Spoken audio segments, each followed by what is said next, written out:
मैं professor Tausif Sheikh, MSBT का time table तो आ चुका है। अब मैं आपको सारी बातें बताऊंगा, बट उससे पहले वन टाइम अपॉर्चुनिटी वाले स्टूडेंट्स बहुत ज्यादा परेशान है, साथ ही साथ केटी स्टूडेंट्स भी बहुत ज्यादा परेशान है, क्योंकि इस बार रूल्स एंड रेगुलेशंस बहुत ज्यादा चेंज हो चुके थे।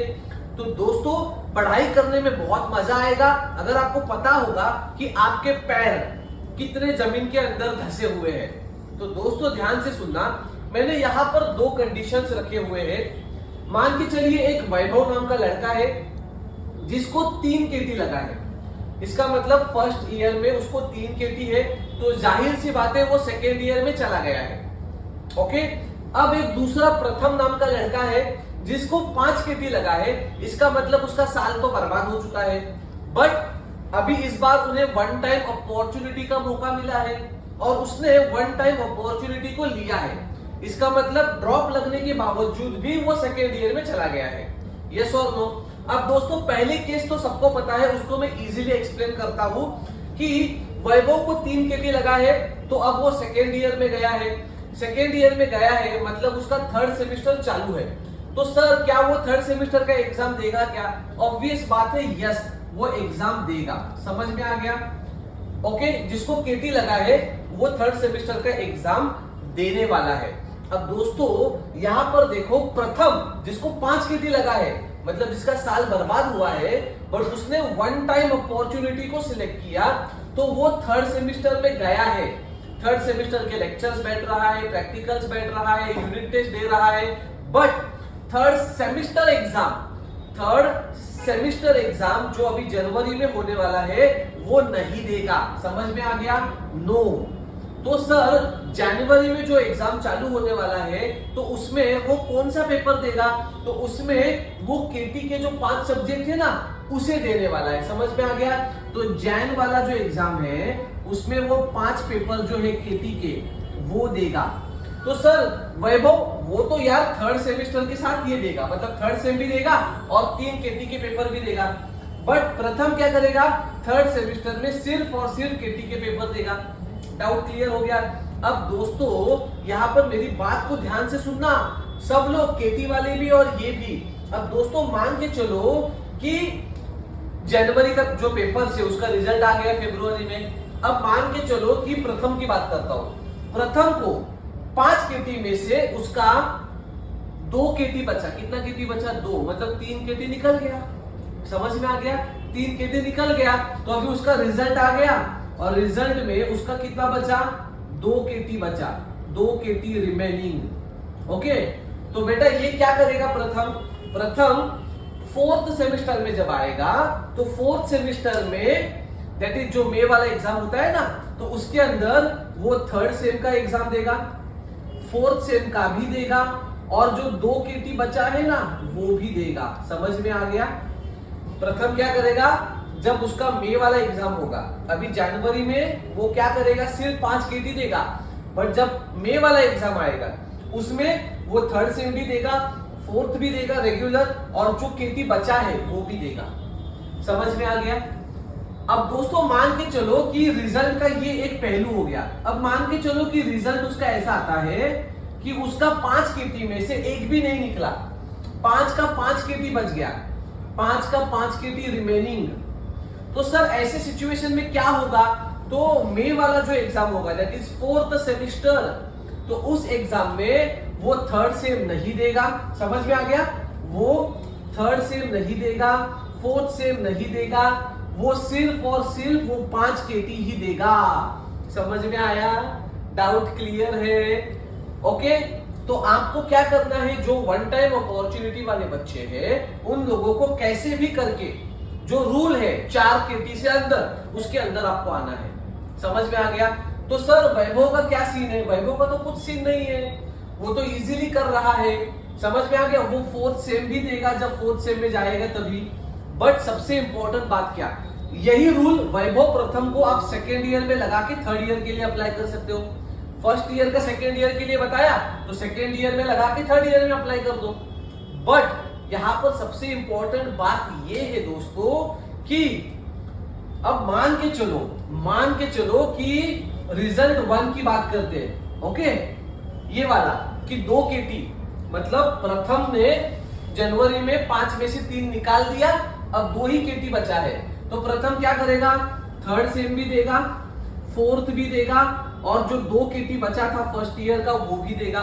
कभी मई वाले एग्जाम में, बराबर है, मई वाला, दैट इज फोर्थ सेम में, ओके, और 6 सेम में भी सेम रूल है, बराबर, बट फिलहाल 4 सेम की बात कर रहा हूं। तो दोस्तों ध्यान से सुनना, अब प्रथम जब 2 केटी लेकर ऊपर आ गया तो प्रथम खुश हो गया कि वाह मेरा साल बर्बाद होने से बच गया, बट असली परीक्षा इधर है। उसको मई में थर्ड सेम भी देना है जिसके अंदर 5 सब्जेक्ट होता है, फोर्थ सेम भी देना है जिसके अंदर 5 सब्जेक्ट होता है, और 2 केटी भी देना है, दैट इज ये 2 सब्जेक्ट्स, बराबर है। तो टोटल प्रथम को 12 सब्जेक्ट्स देने हैं। कभी फोर्थ सेम में अगर वो वन टाइम अपॉर्चुनिटी लेता है तो, समझे ना। तो अब दोस्तों 12 सब्जेक्ट्स, अब 12 में से प्रथम के सर पे टंगती तलवार अभी भी है, बोलो क्यों? क्योंकि ये जो 12 सब्जेक्ट्स है, इन 12 सब्जेक्ट्स में से जब फोर्थ सेम, देखो ये जो 12 सब्जेक्ट्स है उसमें फिलहाल ये 2 केटी को देखता हूं मैं। प्रथम को अगर फाइनल ईयर में जाना है, दैट इज थर्ड ईयर में जाना है, थर्ड ईयर, समझ में आ गया? तो भाई साहब उसको फर्स्ट ईयर, ये जो 2 केटी है, 2 केटी कौन से ईयर का है? फर्स्ट ईयर का 2 केटी बचा था, तो फर्स्ट ईयर का कोई भी सब्जेक्ट लेकर बच्चा थर्ड ईयर में नहीं जा सकता, बराबर है, समझ में आ गया? तो दोस्तों उसको किसी भी हालत में ये 2 केटी निकालना ही पड़ेगा। अभी तो वन टाइम अपॉर्चुनिटी में बहुत सारे बच्चे ऐसे हैं जो थर्ड ईयर में है बट उन्हें फर्स्ट ईयर का केटी भी है। बट मान के चलो फर्स्ट ईयर का केटी लेकर अगर आप सेकेंड ईयर में हो, तो दोस्तों अब आपको ये जो फर्स्ट ईयर का सब्जेक्ट है उसे निकालना ही पड़ेगा एनी हाउ फोर्थ सेमेस्टर में। इतना ही नहीं, दूसरी बात, अब ये जो 10 सब्जेक्ट्स है, सॉरी 10 में से कितना निकालना पड़ेगा? तो इस 10 में से कम 6 सब्जेक्ट्स निकालने पड़ेंगे, समझ में आ गया? मतलब 4 केटी में लगता है तो भी आप थर्ड ईयर में मतलब 5वें सेमेस्टर में जा सकते हो, नहीं तो ड्रॉप लगना ही लगना है, समझ में आ गया? तो स्पेशली प्रथम के केस में आपके पास 2 ही ऑप्शन है। पहला ऑप्शन, अभी आपको अगर 5 केटी है तो ये सेमेस्टर में 5 के 5 निकालो, मतलब आगे 2 भी नहीं बचेगा तो लोड कम होगा। अगर आप आगे इन हो गए, जैसे कि 2 ही सब्जेक्ट बचा, तो आपको थर्ड सेम का 5, फोर्थ सेम का 5 और जो बचे हुए 2 है, तो 12 में से ये 2 तो निकालना ही पड़ेगा, और जो थर्ड और फोर्थ है इसमें से कम 6 निकालने पड़ेंगे, तब जाके आप थर्ड ईयर में जाओगे, नहीं तो आप नहीं जा सकते, नहीं तो आपका साल बर्बाद। सर मान के चलो मेरे ये 10 के 10 निकले और ये 2 निकले ही नहीं, तो भी साल बर्बाद, क्योंकि आप फर्स्ट ईयर का लेकर थर्ड ईयर में नहीं जा सकते। सर मैंने थर्ड सेम और फोर्थ सेम क्लियर किया 90%, नहीं चलेगा। फर्स्ट ईयर का कोई भी केटी लेकर आप थर्ड ईयर में नहीं जा सकते, फर्स्ट ईयर का कोई भी केटी लेकर थर्ड ईयर में नहीं जा सकते। इस बार मौका दिया गया था, तो दोस्तों आपको बहुत पढ़ाई करना पड़ेगा। और ऐसा नहीं है, ये रूल है ना, ये वैभव के लिए भी लगता है। भले ही वैभव अभी फोर्थ सेम देगा, बट जब वो फोर्थ सेम देगा तो उसको भी फर्स्ट ईयर का कोई भी सब्जेक्ट लेकर वो थर्ड ईयर में नहीं जा सकता। तो सिंपली बात याद रखो कि फर्स्ट ईयर का कुछ भी है वो इसी सेमेस्टर में निकाल दो।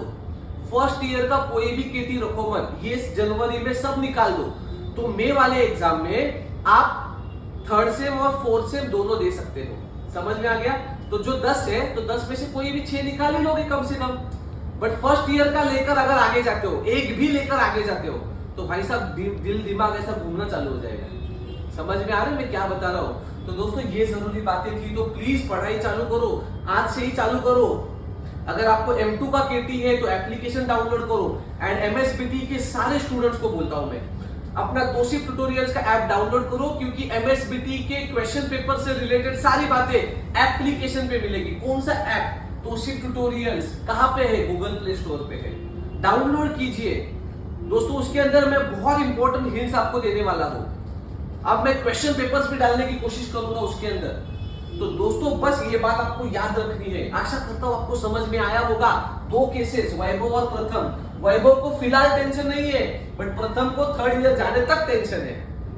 आशा करता हूं समझा रहेगा। समझा है तो दोस्तों वीडियो को लाइक करो, दोस्तों में शेयर करो, कॉलेज के एचओडीज को शेयर करो और दोस्तों चैनल को सब्सक्राइब करके मुझे मोटिवेट कीजिए कि आपके लिए ऐसे वीडियोस में बनाते रहूं। मिलते हैं अगले वीडियो में दोस्तों कुछ नई जानकारी के साथ, तब तक के लिए जय हिंद।